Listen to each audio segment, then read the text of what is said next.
Welcome students. आज हम class 9 के मैट्रिक्स चैप्टर में पढ़ेंगे मल्टीप्लिकेशन ऑफ मैट्रिसेस। तो चलो स्टार्ट करते हैं। एक मैट्रिक्स लेते हैं।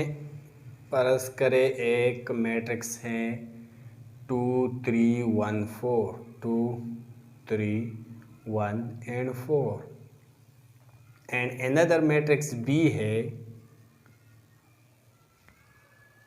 3 and 5 and we want to multiply these matrices A multiplied by B।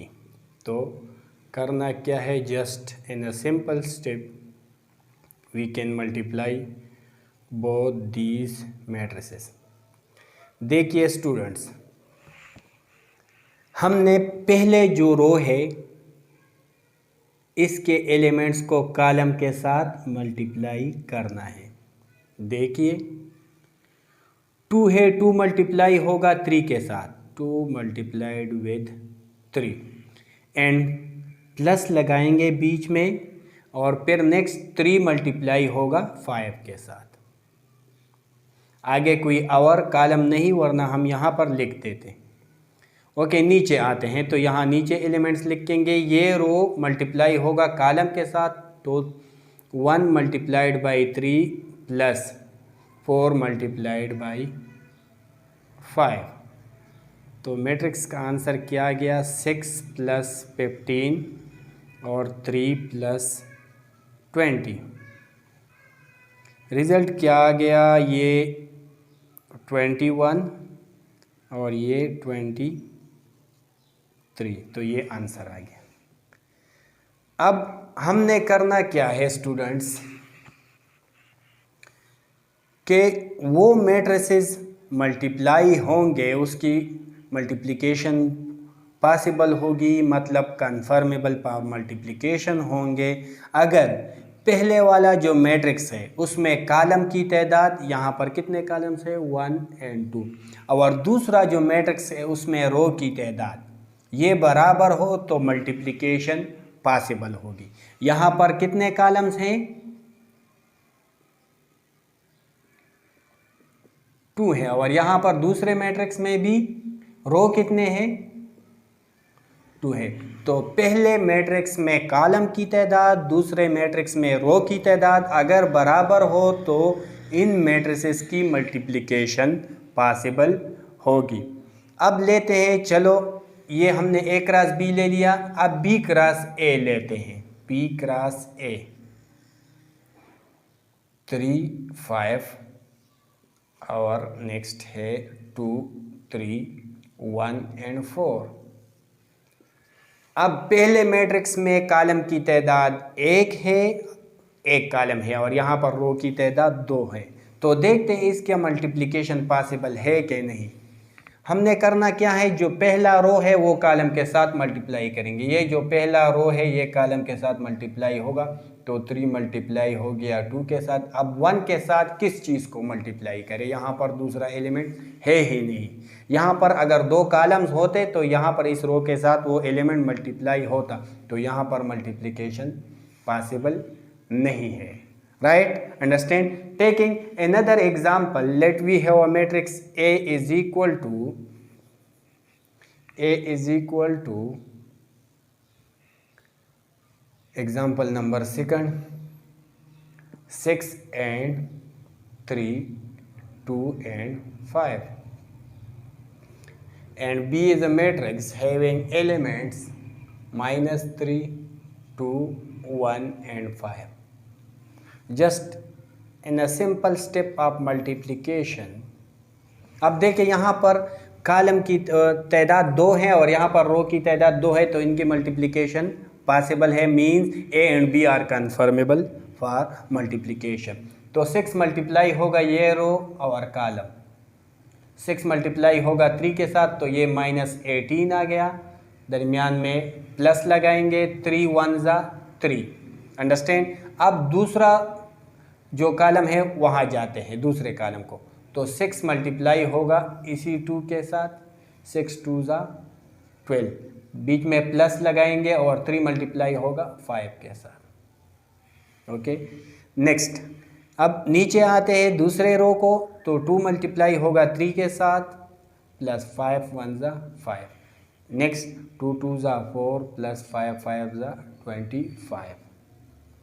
So adding these elements we have minus 15 minus 1, this one is 27 and this is 29. अब हमें कैसे पता चलेगा जो ए क्रॉस बी का मैट्रिक्स है वो किस ऑर्डर का होगा? तो याद रखिए कि अगर हमारे पास मैट्रिक्स m क्रॉस n हो, a m क्रॉस p हो, एंड b हमारे पास एक मैट्रिक्स है वो है p क्रॉस n, ये m बाई p मैट्रिक्स है, ये p बाई n है, मतलब इसमें m रोज है और n कॉलम, यहाँ पर p कॉलम है और n रोज है, मतलब यहाँ पर कॉलम की तादाद और यहाँ पर रो की तादाद बराबर है, तो मल्टीप्लिकेशन पॉसिबल है इनकी। अब resultant matrix A cross B क्या आएगा? ए क्रॉस बी किस ऑर्डर का होगा? A cross B is of order क्या होगा? ये p और p बीच में से नहीं लेंगे, मैट्रिक्स आएगा m क्रॉस n, मतलब पहले मैट्रिक्स में जितने रो की तादाद होगी और दूसरे मैट्रिक्स में जितने कॉलम की तादाद होगी वही मैट्रिक्स का रिजल्टेंट मैट्रिक्स का ऑर्डर होगा। देखिए पिछले एग्जांपल में, यहाँ पर ये एग्जांपल नंबर 1 था, यहाँ पर देखे कितने रो थे? 1 2, और कॉलम कितने थे?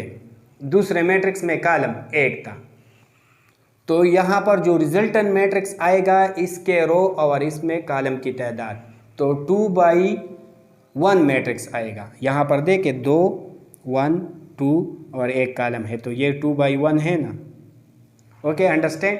यहाँ पर देखे कितने, इसी एग्जांपल को देखे यहाँ पर कितने रो है? 1 2, और कॉलम कितने हैं दूसरे मैट्रिक्स में? 1 2, तो रिजल्टेंट मैट्रिक्स आएगा 2/2। अब यहाँ पर एक्सरसाइज में क्वेश्चन नंबर 1 दिया गया है और ये पूछा गया है कि इनकी मल्टीप्लिकेशन पॉसिबल है कि नहीं। ए है एक मैट्रिक्स, उसमें एलिमेंट्स है ए बी, और बी मैट्रिक्स है उसमें एक ही रो है पी एंड क्यू। तो आप बताएं कि ए और बी का मल्टीप्लिकेशन पॉसिबल है कि नहीं। हमने क्या कहा कि मल्टीप्लिकेशन कब पॉसिबल होगा? जब पहले मैट्रिक्स में कॉलम की तादाद और दूसरे मैट्रिक्स में रो की तादाद, यहाँ पर कितने कॉलम है? 1, यहाँ पर रो की तादाद कितनी है? 1, तो ये इसका मल्टीप्लिकेशन पॉसिबल है। A and B are conformable for multiplication, मतलब ए बी पॉसिबल है। अब बी ए को देखें, बी ए, इसमें कॉलम की तादाद कितनी है? 1 2, इसमें रो की तादाद कितनी है? इसमें रो की तादाद 1 2, तो बी ए बी पॉसिबल है, बी ए बी पॉसिबल है। और ये भी A B and B A both are possible. Now look at C, another matrix, example number, ये नंबर 3 मैट्रिक्स दिया गया है, ये सी एक मैट्रिक्स है 1 -1 और -2 एंड 1, ये एक नंबर था, ये 2 नंबर, ये नंबर 3 और नंबर 4 एक मैट्रिक्स दिया गया है, मैट्रिक्स का नाम है D = P R and S। अब देखें सी एंड डी का मल्टीप्लिकेशन पॉसिबल है कि नहीं। तो यहाँ पर कॉलम की तादाद कितनी है?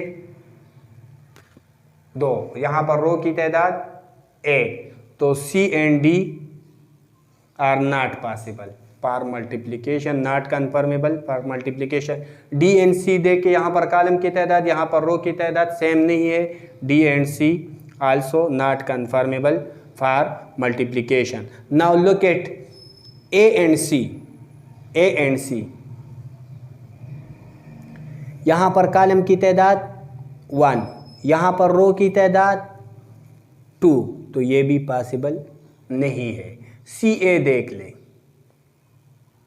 सी ए,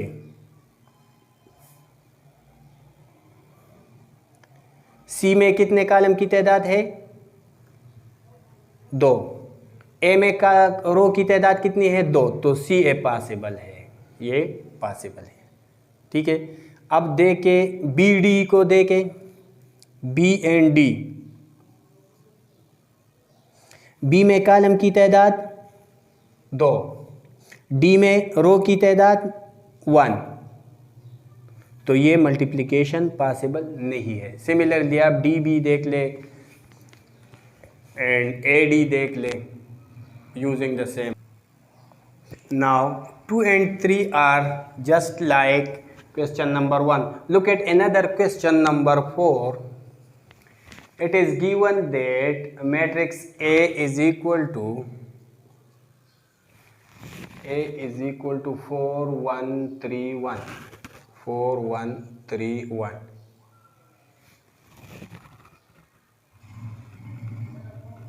No, sorry.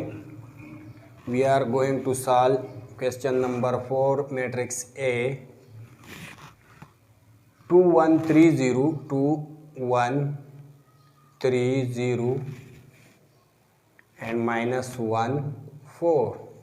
B is a matrix having elements 1 0 2 1 1 0 2 1 and we are asked to find AB. AB मालूम करना है and another one, and we are asked to find does BA exist. मतलब BA की मल्टीप्लिकेशन पॉसिबल है कि नहीं. Does BA exist? So AB देखते हैं. AB देखिए, पहले हमने करना क्या है कि पहले मैट्रिक्स में कॉलम की तादाद 1 and 2, दूसरे मैट्रिक्स में रो की तादाद 1 and 2. So the column and row numbers are same, so we can multiply A and B. Now using just a simple rule of multiplication, you can multiply A and B. 1 0 2 1. 2 1s are 2 and 1 2s are 2. Now 2 zeros are 0 plus 1 1s are 1.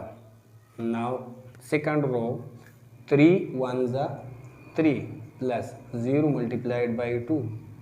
Now again 3 multiplied with this 0, we have 0 0 multiplied by 1 0. Now minus 1 multiplied by 1, we have 1 plus 4 2s are 8. Minus 1 multiplied by 0 and 4 multiplied by 1. Checking कि क्या हमने ठीक किया question. 2 1s are 2 2 2s are 2 1s are 2. Okay. 3 1s are 3 0 2 minus 1 and 4 2s are 8. Okay, question is same, right? Now it is 4 1 3 0 7 4. This one is our answer. Now trying to check BA. Now look at B. कितने column है B में? 1 2. A में रो की तादाद कितने हैं? 1 2 3. Now पहले matrix में कॉलम की तादाद, दूसरे में रो की तादाद सेम नहीं है, so BA are not conformable for multiplication. So this lecture was about the basic multiplication of matrices. Multiplication में और भी क्वेश्चन करेंगे नेक्स्ट लेक्चर में. तो वीडियो का ये सिलसिला आप देखते रहिए, अपने साथी स्टूडेंट्स को सजेस्ट कीजिए. और ये एक सिलसिला हमने शुरू किया है इंशाल्लाह ये पूरा कोर्स हम इस वीडियो लेक्चर्स में कंप्लीट करेंगे आपके लिए। आपका जो भी क्वेश्चन हो तो आप हमें अपनी राय और अपना जो क्वेश्चंस हो वो कमेंट्स में ज़रूर बता दीजिएगा, ताकि हम लेक्चर की क्वालिटी को और भी इम्प्रूव करें और जिस लैंग्वेज में भी आपको वो समझ आ जाए उसी में हम आपको ये कन्वर्ट करें। अभी तक आपने अगर हमारा चैनल सब्सक्राइब नहीं किया तो प्लीज़ चैनल को सब्सक्राइब कीजिए, ताकि हमारी वीडियो आप तक आसानी से पहुंच सके। शुक्रिया, अल्लाह हाफ़िज़।